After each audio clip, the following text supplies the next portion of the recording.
Jordan Mason, no longer a member of the San Francisco 49ers. He has been traded to the Minnesota Vikings. Kyle Juszczyk, for a few days, wasn't a member of the 49ers. He's back. What it all means for the running back position, talking retooling 49ers, what they can do in the draft to get back, what they need to do with the running back position, defensive line, all important as well. All that and more coming up on today's Locked On 49ers.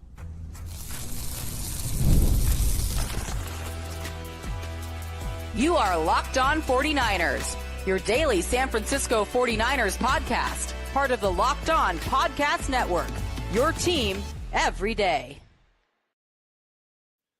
Welcome to Locked On 49ers. Brian Peacock and Eric Crocker at BD Peacock at Crocky209. Thanks, everybody, for making us your first listen on the Locked On Podcast Network. Your team every day. Love our everydayers out there, and we appreciate you stopping in. Make sure you are subscribed, and if you're already subscribed on YouTube, hit that thumbs up. Let us know you stopped by. If you're new to the program, welcome. Make sure you subscribe. We appreciate you on YouTube or anywhere you listen to your podcasts. In today's episode of Locked On 49ers, brought to you by FanDuel. Right now, new customers get $200 in bonus bets when you win your first $5 bet. Just go to FanDuel.com to get started.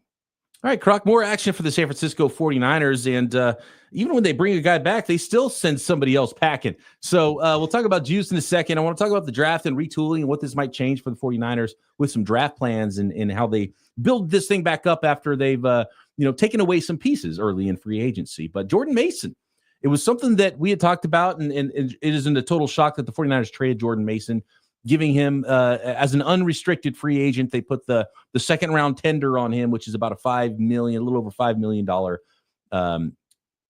contract for 1 year is what that is. And I know a lot of people get confused about the tender and what the 49ers got in return with the trade from the Minnesota Vikings. But essentially what happens with the tender, short version here real quick, and then we'll talk about the actual move and what it means. But just tendering a contract means, okay, this restricted free agent, it's not an unrestricted free agent, can't go to talk to anybody yet, but once the 49ers put a tender on him, they could put a tender where it was, I think, $3 million, and then you would get, they could have the right to match if he did sign a contract with another team. You put the second round tender on, it was around $5 million, and I think there was a first round tender as well where a team could sign him, and if they signed that player to an offer sheet, then the 49ers would get a second round pick, right? And so, but the 49ers just separately, you can also just work out a trade, which is what happened. So the 49ers worked out a trade. Doesn't mean you have to get a second round pick. And they got a lot less than a second round pick, Croc. They got a 2026, so not this draft, but the next draft, a sixth round pick from the Vikings. And then they moved up a few slots from, the early-ish to mid sixth round to the mid to late-ish fifth round, from 187 to 160 in this year's draft. So now after the Debo trade and after the Mason trade, what they have is 2 fifth-round picks and still 11 total picks in the 2025 NFL draft. So it's not a huge return. If you look at the old trade charts, it's the future sixth, usually you dock one round. So a future sixth is worth about a current seventh.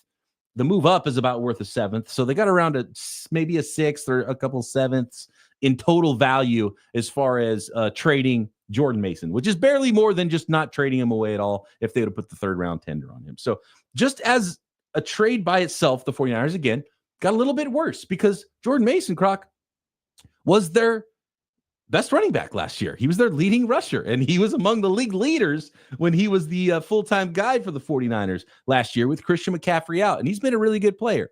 But clearly the 49ers don't view him as a super important asset, didn't view him as a player they wanted to pay a few $1 million a year, $5 million a year. And again, like I know a lot of people say, well, it's a great deal because you got a little bit back in trade and you don't have to pay him $5 million a year. Well, they didn't have to pay him $5 million. That's just the tender that they put on him. They could have decided to put the $3 million tender on him, right? And they could have decided to just sign him themselves before free agency started. Maybe that would have looked different. Give him a long-term contract. So it's not like the second round tender and the $5 million was the only thing they could have done with him. There's other things they could have done. But clearly the 49ers didn't value him a lot, got scraps back for him, and now he's a member of the Minnesota Vikings. And that frees up the San Francisco 49ers and Kyle Shanahan to go shopping a little bit at the running back position too, Croc, which I think is going to be something that we're going to have to talk a lot more about between now and the end of April. Yeah. And we're watching some of the running back prospects, so we can discuss that to our audience, of course. But why would the 49ers, if you have intentions on trading him, why not place a tag on him where you may be able to complete a trade with that tag, or did they never see a team trading for him? Right? Like if I'm going into these kind of like negotiations or whatever, right? This offseason is like, hey, there's a chance we trade him away. Let's not put a second round tender on him because nobody's gonna give that up. Is there a fourth round tender? I know you said third I round, think but this changes all the time, and it's really hard to keep up with some of these things. But there used to be other tenders. Now, as far as I know, the only tender is there's a right of first refusal, which was $3 million in this case for a restricted free agent.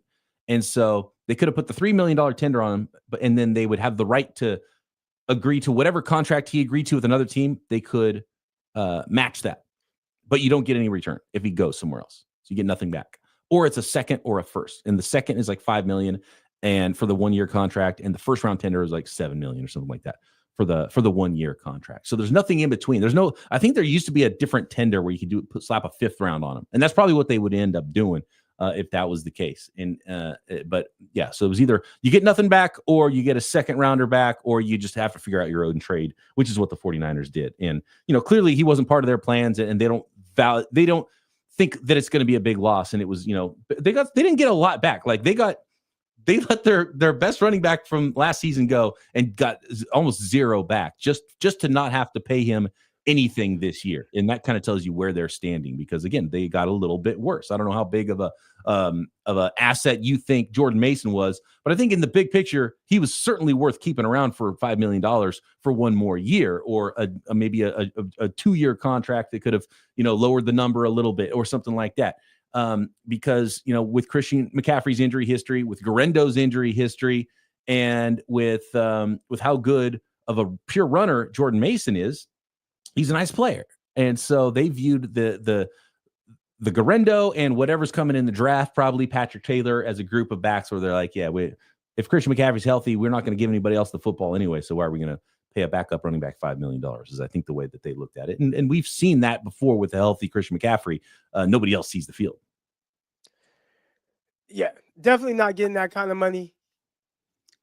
Here's my thing with that, with the trade and just the value of it. I think you and I both feel like, man, you could replace running backs. They're one of the easier positions to replace. But the one thing that's difficult to replace with him is just the experience, right? Like you could draft somebody 3rd round, 4th round, 5th round, 6th round, undrafted, and one of these guys you're going to get some legit production out of. But with him, you knew exactly what you were getting, and I felt because of that, it was. I would have liked to see them just kind of build that 1-2 punch tandem, or however they want to do. I mean, shoot, your backup running back with Christian McCaffrey healthy, he's only getting 1 or 2 carries a game anyway. But just someone where if he does go down, are we going to get some legit production out of this guy? I think that right there, to me, I value that more than 2 7th round picks. Now, if you would have told me, oh, you get 4th round pick for him, then I'd be like, all right, you don't want to pay him, $5 million and you get a 4th round pick. That's a little bit easier to kind of find that back that you're looking for, give you a little bit more wiggle room. 49ers have a lot of picks right now, but I don't, if it's to get, lower money against the cap, maybe that's what they're doing. And it makes sense. I know you said, well, they don't value him a whole lot, but maybe it just was a money type thing. And they're like, this is the easiest way to kind of at a position where you're not going to get a lot of carries, and we can find someone to replace you and get production. But they've kind of had a hard time with that, at least finding that guy in the 3rd round. Now, on the 6th round undrafted guys, they've done a terrific job. I mean, Jordan Mason was one of those guys. He was undrafted and did an exceptional job when he finally got to get his touches. But mid-round, that's where they've kind of struggled. And I don't know. I think I value on a team, if you are expecting to win this year, I value him more than 2 7th round picks. Value knowing that you have a guy who could be amongst the league leaders in rushing if your top guy goes down. It's a kind of a valuable piece if you're but the 49ers clearly from the very, very top ownership down have a different value system going into this season. I think that's one of the clear things. And it's not cap. Like the 49ers could have fit Jordan Mason in under the cap and not had a problem. That's just $5 extra million.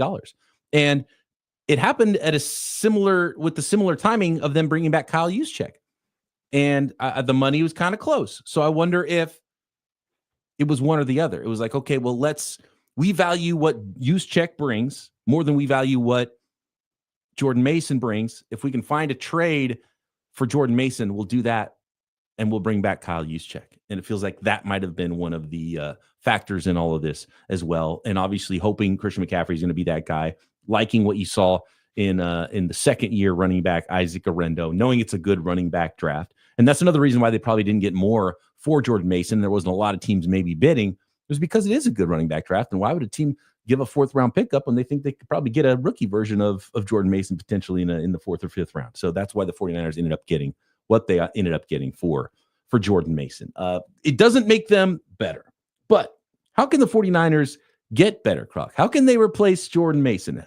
What is the play here at running back in the draft? And what is the play of defensive line, which is one of the biggest needs for the San Francisco 49ers? And we got to talk about Kyle Juszczyk and what you think about that move, bringing him back after letting him go. Talked to the Pittsburgh Steelers and said, nope, we're bringing back 2-year deal and really just paying him what they were kind of already paying him.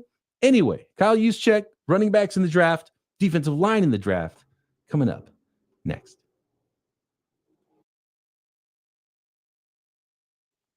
Today's episode of Locked On 49ers brought to you by Monarch Money. Do you ever check your bank account and wonder, where did all the money go between doing online shopping, entertainment, going out, spending money here and there, and just getting coffee in the morning every day? It's easy to lose track. That's where Monarch Money comes in, your personal CFO, giving you full visibility and control over your finances. Monarch Money isn't just a budgeting app. It's a complete financial command center. You can track all your accounts, investments, and spending in one place, so you stop just managing your money and start building wealth. When you use Monarch, you realize just how much you're spending on food delivery and so many other things. Budget smarter and save more. And instead of juggling multiple apps, you can use Monarch to check all your finances, track your spending, and even plan long-term goals and set goals as well. Stay on the same page without stress with your personal accounts and shared personal accounts with your partner at Monarch Money. So take control of your finances with Monarch Money. Use code LOCKEDONNFL at monarchmoney.com for 50% off your first year. That's monarchmoney.com, code LOCKEDONNFL for half off your first year. This episode is also brought to you by FanDuel, and what a time it is at FanDuel with March Madness. It is here. We're seeing brackets. We're seeing seeds out there, and FanDuel is giving you the chance to get in on all the action like never before. And right now, new customers can get $200 in bonus bets when your first $5 bet wins at FanDuel. That's 200 extra bucks to use on everything from buzzer beaters to Cinderella stories and even who's cutting down the nets. And if you got your eye on some underdogs this year, FanDuel makes it easy to back them with spreads, totals, and game props. And the app is super easy to use. When you win, you get paid instantly. No need to wait around for those winnings. So visit FanDuel.com or download the app and get in on the college hoops action all tournament long. That's FanDuel.com. Peacock, real quick, because we're going to dive into some prospects coming up. Yeah. Running back prospects clearly need to be talked about. But I see the name Scatterbo come up a lot. And he seems to be kind of a 49er fan favorite. Without spoiling it too much, do you have any initial thoughts on what you've seen so far? Or maybe in comparison to how he fits with kind of, Jordan Mason, and are they similar or not? Or is there anything that comes to mind just watching his film? I think you text me something. You said, look, yeah, I have two very simple thoughts on Scatterbo watching him, and we're gonna look at some corners and some other positions I think this week, and so we're gonna put some other positions on the back burner. Niners did sign a corner in free agency, third corner might not be as high on the list for them. Running back number 2/3 might be a little bit higher for them, and they might think this is the draft to do it because there's so many good running backs. Specifically with Scatterbo, two big things. He's not going to run fast when he finally does time. I think there's a reason he didn't run a 40 at the combine. And in my opinion, with this stacked class, he's going to go a lot later than a lot of the stuff I'm seeing out there. I'm seeing him mocked in the second round. Zero chance, Scatterbo. I will put my, I don't know what, I don't have anything close by that's even of value that I could put up in a bet on this. It's no way he goes in the first. I've seen him top 50 in some mock drafts. Like, no way. I think he goes closer to the fifth round than the second round. Scatterbo. That's my initial thoughts on Scatterbo. And here's the thing. It doesn't mean he's going to be a bad player. I just think his profile teams aren't going to look at him and be like, yeah, he's our guy. He's our every down running back. But I think he's got a lot of utility in the NFL. You know what coach would like him the most? And it's not Kyle Shanahan. Unfortunately for Scatabo, I'll give you a hint. Unfortunately for Scatabo, this guy doesn't coach in the NFL anymore. Bill Belichick. Every single comp I came up with for Scatabo, and we'll save it when we do the official Scatabo scouting report, probably tomorrow. Every single comp was a former New England Patriot running back. Yeah. The one thing that is comparable to what there will be missing with Jordan Mason is he is a very tough runner. Yeah, tough and powerful. And that's his. I'd say that's probably his biggest part of his skill set that I think I like. Good feet, jump cuts, things like that. But just the physicality behind how he runs, I think 49ers probably like that. But to the extent of which his name pops up, and you think of some of these other running backs in this class, that's where I'm like, I was like, why does his name keep coming up? Yeah, every time I look at a prospect, because that's going to hurt Scatabo because there's so many other good ones, and I'll be interested to see what he runs. It was awesome seeing him run jump 39.5 inches at the combine, like throwing up a nice little vertical. But he didn't run a 40, and I think there's a reason why, and there's just a lack of that top end speed, just a lack of extra burst there for him. And so when then you get so many guys that might start to stack up against him, and then he might slide a little bit. And I know he's a 49ers fan, former Sac State guy. And so I think a lot of 49ers fans like him because of that. And it's really fun to watch him play. Like he's an easy guy to want on your team because of the way he plays, because of the physical nature. I just think he's going to go a lot later than some of the mock drafts I've seen. I'm kind of surprised that people think he's going to be a second round guy in this class. I just started something as it pertains to Juice. And it's Fish and Chips here. He says, I am fed up with Juice being on the field as a ghost. It's 10-man ball on offense half the time. And I won't say it's 10-man ball because there are things that Juice does well that maybe doesn't jump out to the naked eye, and there's some versatility there. But I would say, is what he brings worth $5 million a year or $4 million a year or whatever it is? And I have a hard time seeing that. I know he's smart. I think he did some really good things when Garoppolo's at quarterback and he's behind center, and he called out some of the protections. Like he's responsible for certain things that maybe the fan base doesn't value as much. But for me, I think you can find other fullbacks or H-backs or kind of a sniffer type of tight end guy. I think you can find a guy like that without having to pay him that many millions per year. And I would assume with his ball skills that he has, and this is why I've always kind of been on the board with, I don't want to use the word overrated, but in the sense of what he makes with how he gets paid and how the 49ers value him, it's like, well, if he was catching, 3 passes a game and maybe carried the ball a few times a game, he's getting 6 touches. I get it. He may get a touch, maybe. So he lines up in multiple spots, but if he's kind of just a decoy, but he's smart, you can line up in these spots. It's like, is that what you're valuing the most? So maybe I'm missing something, but the 49ers clearly like him because they released him and instantly brought him back. Yeah, he talked to the Pittsburgh Steelers, and then they ended up bringing Kyle Juszczyk back. Let me pull up the official numbers here for Kyle Juszczyk's contract, and it is, I lost it. It's a 2-year deal, and I think $7 million guaranteed was the number. 2 years, 11.5 up to $11.5 million contract. And so, yeah, he's probably going to be here for at least 1, maybe even 2 years. Kyle Juszczyk, which will put him on the 10-year wall and still the longest tenured San Francisco 49er for, signed just before the 2017 draft, and George Kittle's right behind him. And George Kittle might get a new contract as well this offseason. Kyle has talked about it. He values him. I don't completely agree. My take on Juszczyk is like much less. It's kind of in the middle. It's like the money is pretty inconsequential. And as a player, he's somewhat inconsequential. And he's on the field less than half the time. And I'm just like, I don't really care that much about Kyle Juszczyk. If he was gone, it would be like, okay, he's gone, and figure something else out. And if he's there, it's like, yeah, okay, fine. He doesn't make that much money. And if Kyle thinks he has an edge when he's on the field because teams have to treat him like a fullback, but then you can do other things, which is what he likes about having a player like Kyle Juszczyk. But I would prefer a fullback that's a battering ram and a better run blocker. And, 49ers have struggled in some situations. And He's like the 7th best receiver on the team. He's a really good receiver for a fullback, which means he's the 7th best receiver on the team. Like, I would rather feature 4 or 5 wide receivers, a tight end, a running back over Kyle Juszczyk, right? And so it's like and I just think about those plays where it's like it gets schemed up and Jimmy Garoppolo's throwing a 40-yard pass down the field to Kyle Juszczyk, and the throw's kind of off, and then Juszczyk's not a natural receiver, so he's like kind of stumbling backwards. I'm just like, that's the featured play in your offense.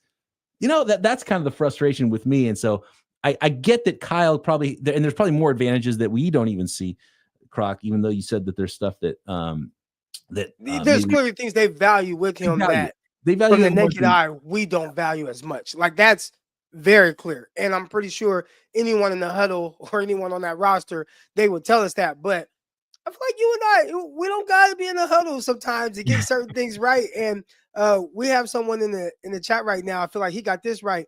Colton Waddle in the chat says Harold Fannin would be great in that role, but is he rising up boards? I don't know if he's rising up boards, but there's one thing that's very clear with Harold Fannin. Terrific pass catching tight end. They used him in multiple ways. He's not the biggest of guys, though. So is he going to get to be over 245 pounds, closer to 250? I don't know if he's got the frame for that, but he is someone that I feel like you could line up as kind of a H-back sniffer type player, and he can do some of that blocking and gives you even more as a pass catcher. And like, it would be much cheaper to get him in the 3rd or 4th round, a player that clearly has versatility and value in the passing game, than bring him back Kyle Juszczyk. So when the 49ers say, hey, we're trying to get younger, we're trying to, free up money and stuff like that, like you said, the money is a little, somewhat inconsequential, but I would assume going this route, whether you get Harold Fannin or you get a real fullback who's undrafted and you bring him in to be a battering ram, like, you could do that as well. I think this is part of the problem for Kyle Shanahan.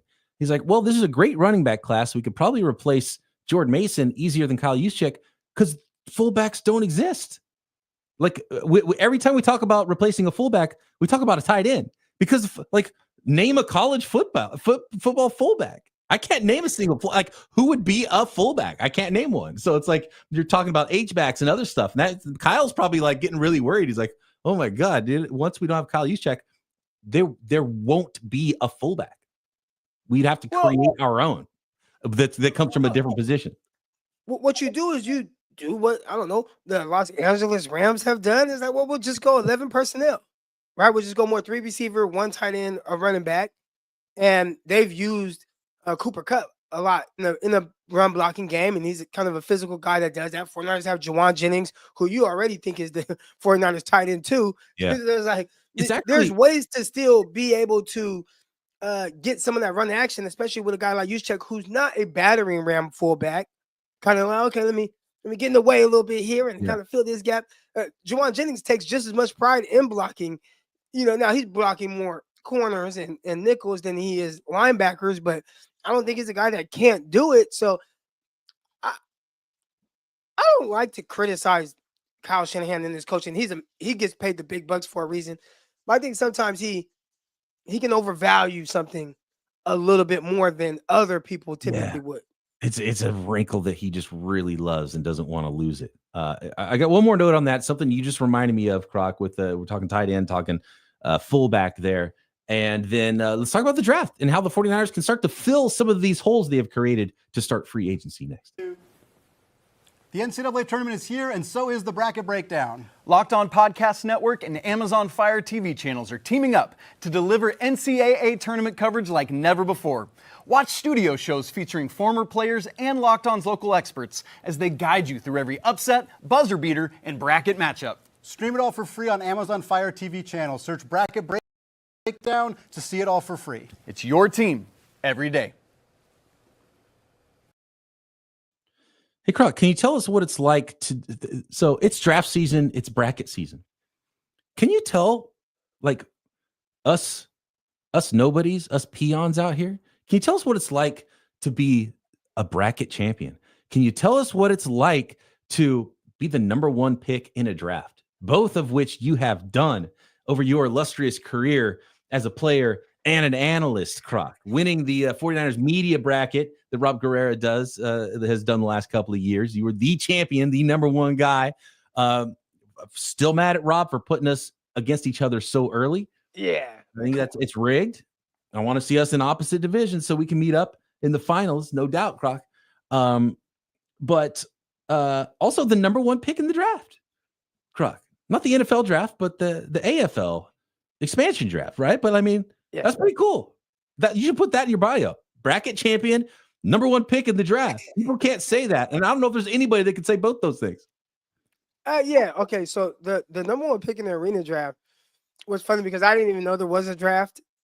I didn't know anything about it, and one of my buddies said, "Hey, Croc," and this was a little bit after I got released from the Jets, and they ended up having a draft. And my buddy hits me and says, "You know, you were the number 1 overall pick in the draft that's going on right now, right?" I'm like, "What the hell are you talking about?" So I had no idea about anything that was going on.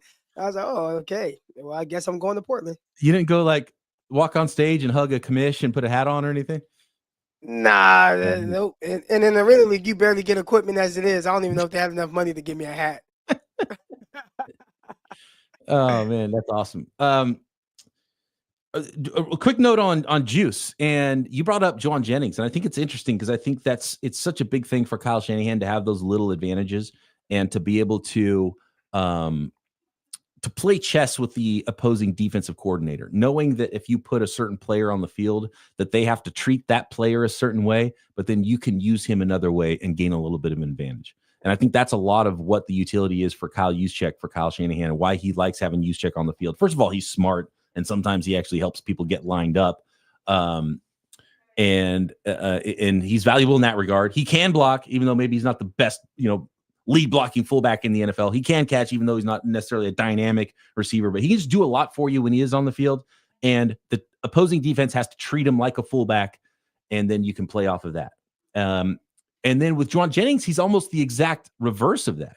So teams have to treat Jauan Jennings like he's a wide receiver, but then guess what? He blocks your DB like he's a tight end. So now you have an advantage in the running game. And I think Kyle Shanahan loves that about both of those players. And they're kind of the opposite, but very similar in that it creates some advantages that we don't really see in some that don't show up in the box score.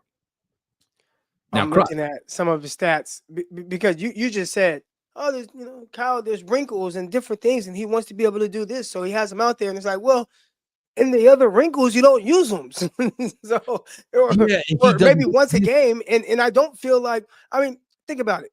When's the last time you said, "Man, I'm so glad in this moment they called this play for Kyle Juszczyk"? So.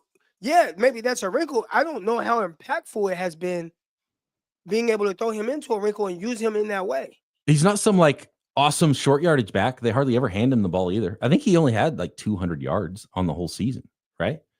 And most of the time, and this is my thing with the fullback, and then we'll move off. Kyle Juszczyk's receiving ability doesn't really even show up in that he's such a great receiver or route runner. Because usually when he gets the ball, it's because Kyle schemed him open in the first place, and the defense let the fullback go do his thing and didn't cover him, right? And so it's like, well, it's not like he created that. Kyle created it. So couldn't Kyle still create that for another fullback? All you would need is to find a fullback that's on a rookie contract that's actually that could be even a better lead blocker, as long as that guy can catch the ball when Kyle Shanahan schemes him open and he's just wide open on the backside of a play. As long as he can catch that ball, isn't that just as useful as Kyle Juszczyk? Because it's not like Kyle Juszczyk's out there running whip routes and breaking guys' ankles and breaking off receptions. That's not what he's doing, right? The advantages you get with Christian McCaffrey, right? Like Christian McCaffrey, whether you're handing him the ball off or as a pass catcher, there's value in, hey, he can catch 5 to 6 passes in any given game.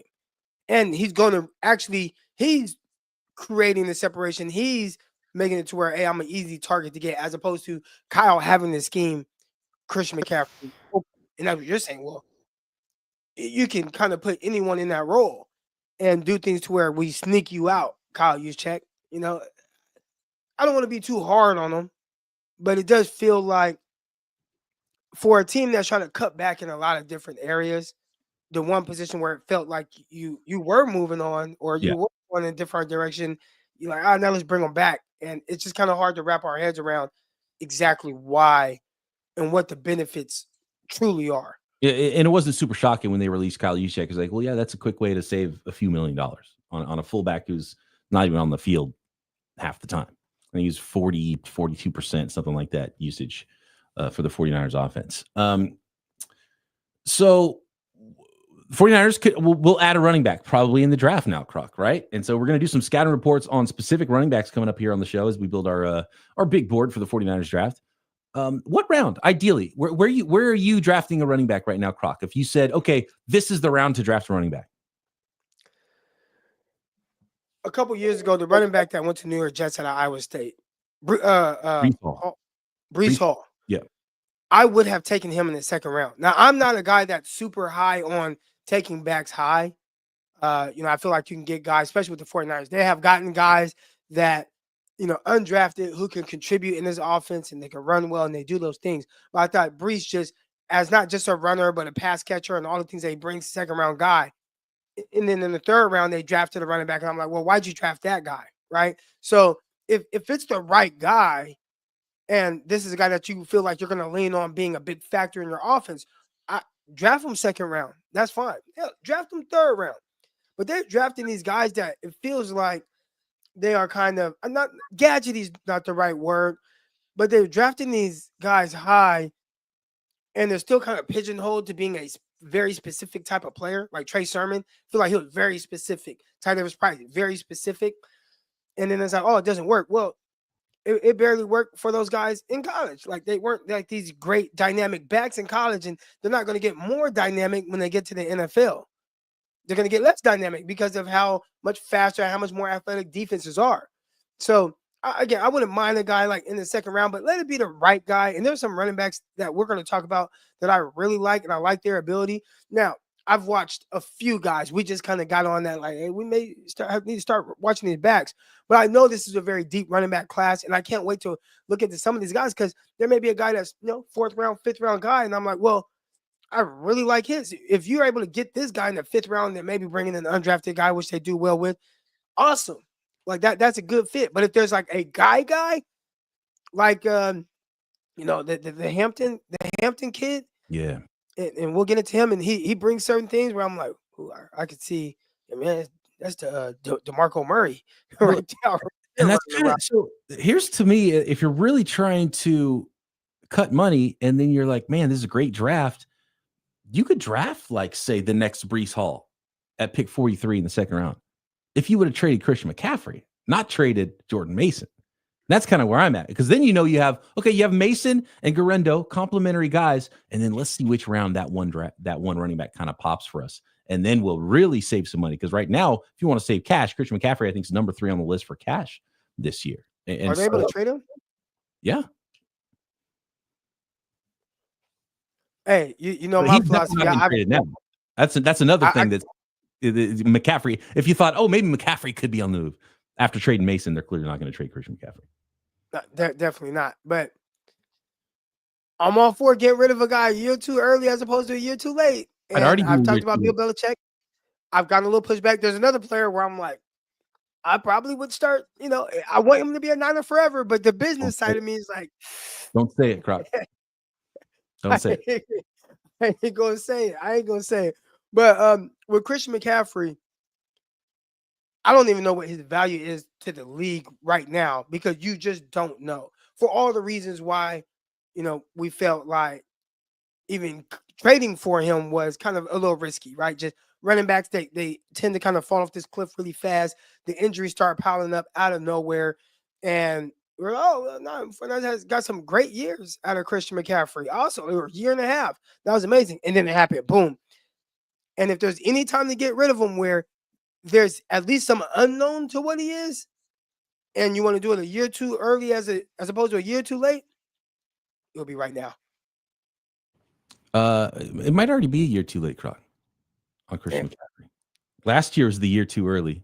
This year is maybe the right time, and next year might be a year too late if he goes through another injury-plagued season. Because then next offseason, you just have to release him. You wouldn't get anything for him anyway.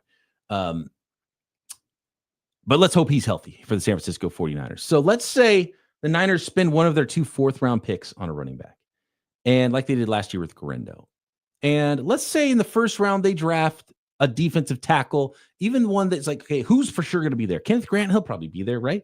It's looking like Walter Nolan will probably be there, even if Mason Graham is not there. Marlon Membu, maybe the player you would really love to see for the 49ers isn't there. If the 49ers drafted, say, Kenneth Grant, and in the first round, and then in the second round took a edge rusher with some speed to come off the edge to pair with Yetur Gross-Matos, is that a worse defensive line than the 49ers had last year? Because their defensive line wasn't that impactful. Like Bosa, rookie first-round defensive tackle, whoever, Evan Anderson, undrafted free agent last year. If Walter Nolan is as good as his tape looks and there's no, character problems or anything with him, like, is that worse than what we saw last year with barely any Hargrave? Malik Collins wasn't impactful. And I don't even know, Jordan Elliott, like, I don't think you're worse. So if you're talking about the 49ers, like, oh man, they're so much worse because they have all these holes to fill. With 3 draft picks, there's a lot of positions that are pretty much fixed as long as you get like standard production, what you expect from those guys that could come in and contribute, which is what they got out of the rookie class last year. And I think they are banking on those guys. I think you look at that class and like, man, this guy played, this guy played, this guy played, this guy played. And now you need those guys to take the next step because their rookie years, them playing and doing well, it was kind of like newfound money. And now you're going to have to depend on these guys to actually come in and be good. Like they weren't going into last season with these like lofty expectations, most of them.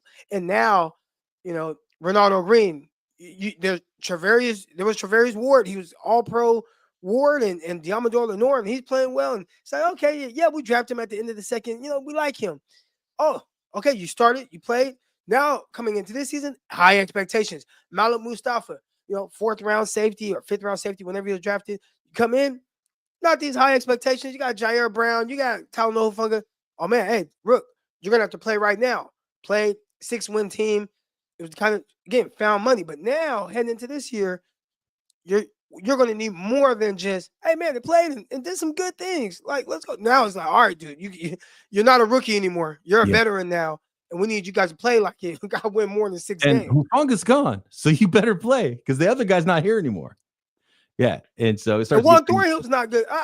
What the heck? I was expecting to hear some Juan Thornhill news. He came and went. He came and I don't know. Are they looking at his MRIs or something? I don't know what's going on with the Juan Thornhill thing. But he came in on Thursday. We've gone through the weekend, and Juan Thornhill still hasn't been signed. So we'll see if that happens on Monday. All the latest news we'll have broken down for you here as we do every day on Locked On 49ers. And we're going to start looking at some running backs, some more prospects this week. Of course, a bunch more linemen as well as we break down prospects and build our big board for the 2025 NFL Draft. Croc and I back tomorrow right here, Locked On 49ers.